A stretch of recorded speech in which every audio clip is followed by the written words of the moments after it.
Hey everyone, this video is for the PS4 and it's going to tell you how to control and boost your audio and hear enemies first, like in any Battle Royale game. You can use this product I've used for years. The headphone volume is adjustable on the fly.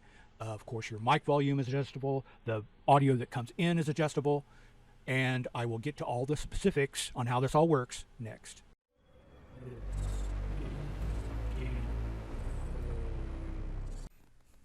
Okay, in this video, I'm going to show you how to set up your mixer. Basically, it comes with a cord, so you plug it into the unit and then plug the other end into your PS4. That supplies the power for the mixer. It also sends the audio through the cord, and then once you have everything in there, if you need a mic or whatever, then that also sends it out. So you would put your headphones here to configure it and to hear it. Just put in your 3.5 millimeter plug in there. Make sure all the buttons are in the down position here. Set your headphones at either 40% or 50% straight up like it shows. Then we need your PlayStation to be running, like running the game that you want to use it on, or a YouTube video, anywhere, anything to get the audio so you can test it. So this is where it's going to come in, the line USB. So we'd start at 0 and use this knob and then raise it until we found a real comfortable level where we were happy with, we could hear everything, but it's not too loud. So you have an EQ if you want to customize. If you have a bad ear, you can kind of balance things out and raise the highs or lows if you have a hearing issue. But that is it. It's configured. Once you get everything, then while you're playing the game, the headphones are what you can adjust. So if it's at 50%, you want to hear those footsteps, those enemies before anyone else, and to tell your squad, quiet or whatever. Then you can put the headphones back to a normal position. But that's how you boost on the fly the video. You don't have to rely on switching something on your controller. You do have to take your hand off the controller to turn it, but I don't think that's too big of a deal, especially if it saves your hearing. So that is all for boosting the audio. There's a lot more benefits to my setup, so stay tuned and listen to the rest of my setup if you like.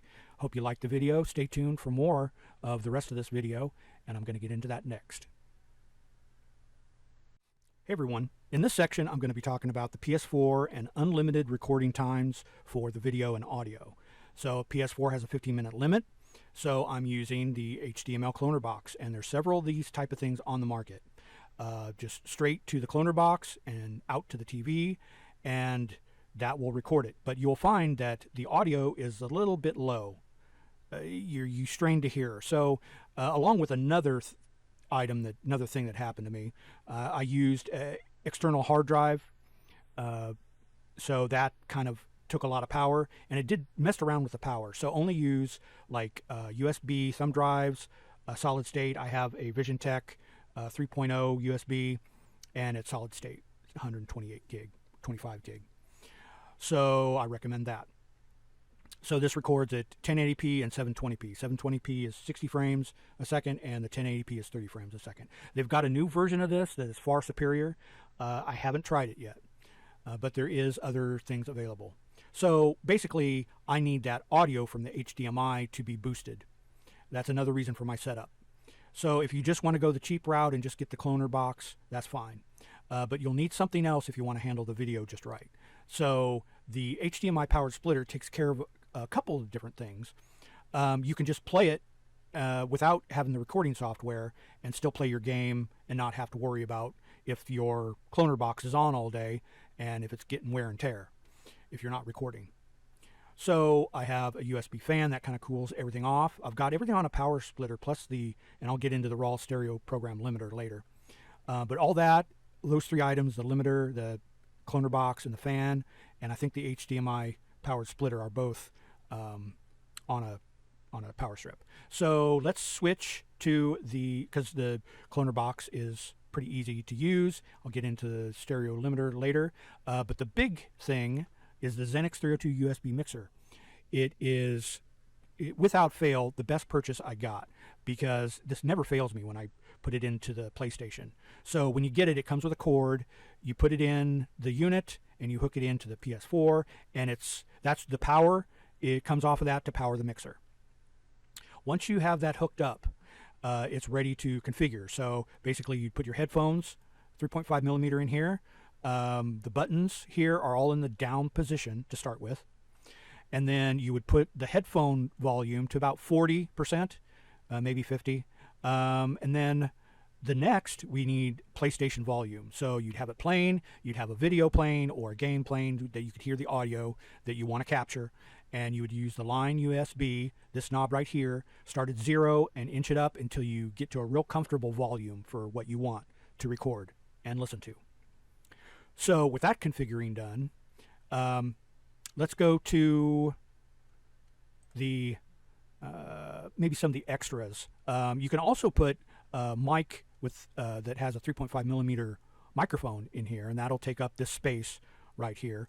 So that is available if you have that. But I have, and you can choose between an XLR cable and a TRS cable, or a 1/4 inch plug. That's mainly for guitars and that sort of thing. But the XLR has the 3-prong, and I have a microphone, so that will set you back a little bit if you go that route. Or there's plenty of cheap $30 TRS mics around that are perfectly fine. So this section right here, this whole section is the microphone, and I do have an XLR. I use an old, out-of-date Samson, but it's clear as clear as anything. So you can choose there. There's also an input here. This is RCA. This will cancel out anything, or no, I'm sorry. This line will take this place. So we don't want to have any RCAs plugged into here because that's the PlayStation volume. We can put a 2-track in there. I'll get to that later. But how this all works is the audio from your game comes into the USB into the mixer. It takes whatever you're talking, and it also sends that back through your game so people can hear you. The cord here is 2 RCAs to a 3.5 millimeter. That is from the main mix, and that's this knob here, and it sends all the audio to the cloner box, or 3.5 millimeter male. So basically you do a recording and see what volume works. If it's too low, raise it, etc. So that's how you get the audio to the cloner box, and in an amplified way, because the main mix is dedicated just for that volume. Now, at any time, you can take your headphones and raise the volume. Like if you're in a situation where you need to hear, okay, someone's sneaking up on you, you can just blast that thing so you can hear enemies before they hear you. Plus, if you're in a squad, you can say, hey, quiet, someone's coming, before anyone hears it. Now, the Pro controllers have boost audio and headphones have amplification. But this setup is more adjustable. Theirs is more on-off type thing. Yours is more adjustable about how you want to hear things. The only drawback I see is this button is in the up position when you're recording or sending the audio to the main mix out to the cloner box. But if you're in a squad, basically what they will hear is echoes. So you need to put that in the down position. So all the buttons will be down. Normally, if you're recording to the cloner box, this one will be in the up position. So that's the specifics on that. And I have it marked here. The Y splitter, that's kind of a fun feature. 3.5 millimeter to 2 females. So I've got my headphones hooked into there, and then powered speakers. So it's basically like the HDMI splitter. But what this does is I've got it to some old Packard Bell speakers, and I can raise the volume on the side of the panel or speaker to, like, if I have the headphones off, I'm focusing on something else while my game loads, or I'm waiting for a game to happen, 5 minutes, 10 minutes, I want to do something else, utilize my time, or take a bathroom break, I can turn up those speakers and I can hear what's going on, like, okay, you're in the lobby, you're ready to parachute, or whatever game you're playing starts to activate. So that's the reason for that cord. It's not necessary. The RCA, 2 RCAs to 3.5 will be necessary.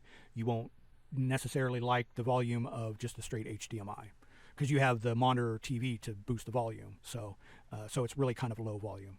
Of course, you can hook your USB into your controller. That leaves you free. Now, the last item is the stereo program limiter. This is not necessary either, but I had it, so I used it.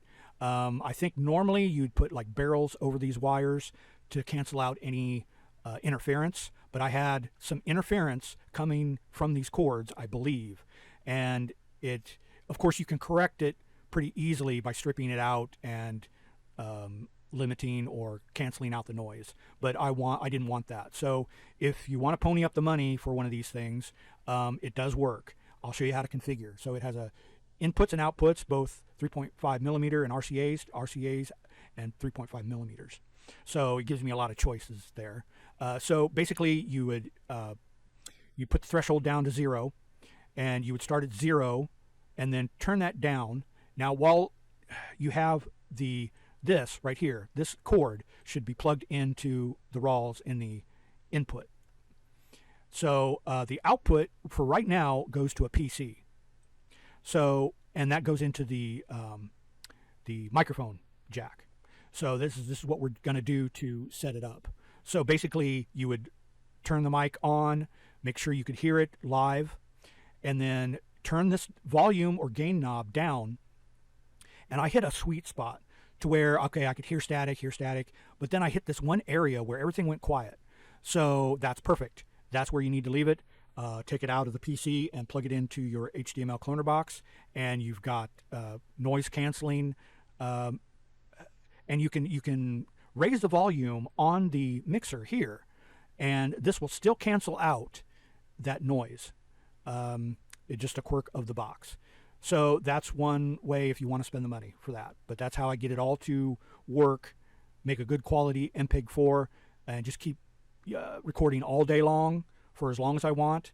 I've recorded days of 20 minutes, 30 minutes, and it lasts me a couple days until I have to go either delete all of them, and that's basically I stack all the MP4s on there so I'm not wearing out a one section of the solid state drive. So that's my reasoning for that, and the limiter and the mixer. If you have any comments or questions about the mixer and the buttons, I have other videos for that. Go to my ID band channel for that. But if you have any questions, put it down in the comments below. I hope you liked this video. This is my setup. I hope this helped, and catch you next time.